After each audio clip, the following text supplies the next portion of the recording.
আসসালামু আলাইকুম। আজকে আমি আমার খুবই পছন্দের একটা খাবার চিকেন স্টেক করে দেখাবো।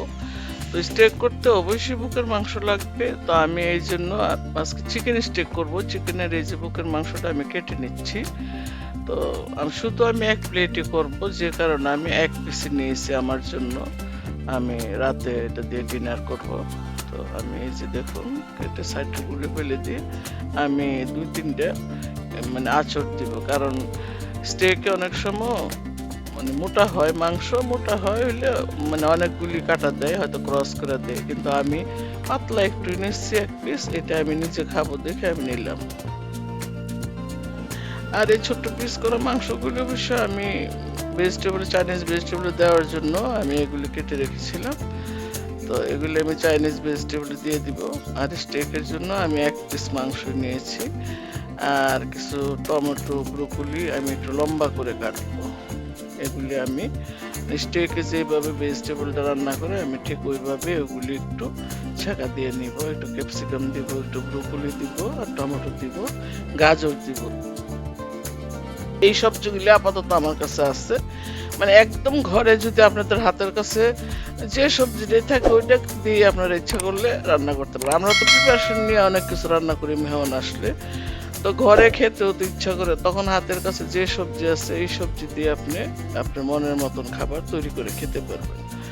তো আমার ইচ্ছে হলো যে আমি আজকে স্টেক খাবো, ব্রোকলি আর একটু ভেজিটেবল খাবো, রাতে আমি ভাত খাবো না ডিনারে। তো আমি এই জন্য এগুলি সব লম্বা করে কেটে নিলাম। এই যে দেখুন সবজিগুলি সব এক মিলে আমি কেটেছি। কেটে আমি এখন এই যে বুকের মাংসটা ওইটা একটু ম্যারিনেট করে নিলাম, একটু আদা রসুন একটু সয়া সস দিয়ে আমি ম্যারিনেট করে তারপরে আমি এটা ভেজে নিব আর কি।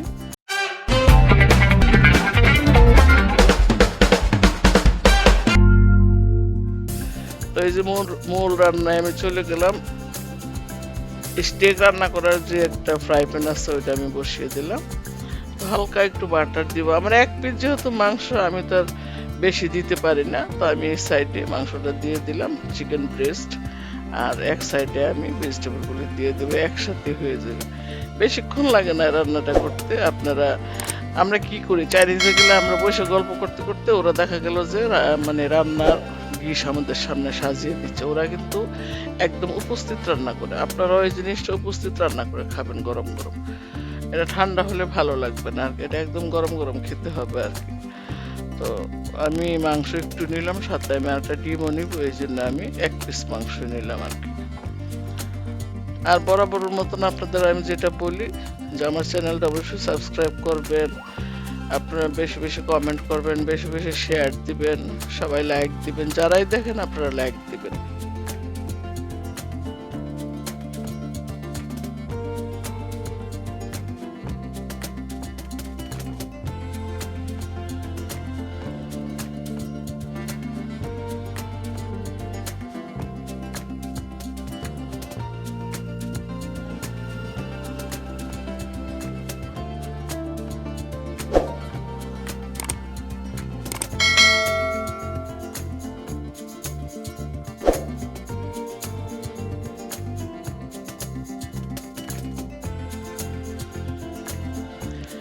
তো আমার ভেজিটেবল আমি নামিয়ে ফেলছি, স্টেকটা এখনো হয় নাই। এটা আরেকটু আমি ভাজবো ভালো করে চেপে চেপে, কারণ চাইনিজে তো খুব বেশি একটা তেল দেওয়া যায় না।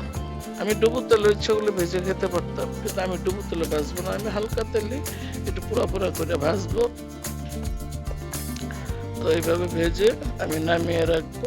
আর এই যে আমি ম্যাশ পটেটোটা বানালাম, সাথে আমার ম্যাশ পটেটো আছে। ম্যাশ পটেটো বানাইতে গেলে আলুটা খুব ভালোভাবে সিদ্ধ করবেন, সিদ্ধ করে দুধ দিয়ে মাখিয়ে তারপরে আপনারা হালকা অল্প একটু চিনি দিয়ে এটা আবার রান্না করবেন।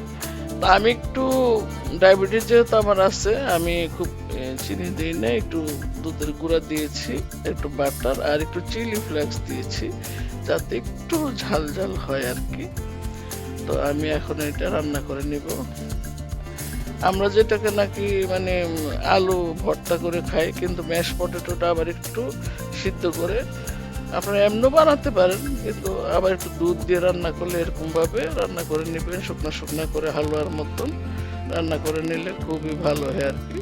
তো তো এটা একটু এই যে সাজিয়ে আমি পাতার মতন সাজিয়ে একটা ডিম দিলাম আর স্টেকটা আমি কেটে নিলাম, নিয়ে আমি সুন্দর করে প্লেটটা সাজালাম। তো ঠিক আছে, আল্লাহ হাফেজ, ভালো থাকেন।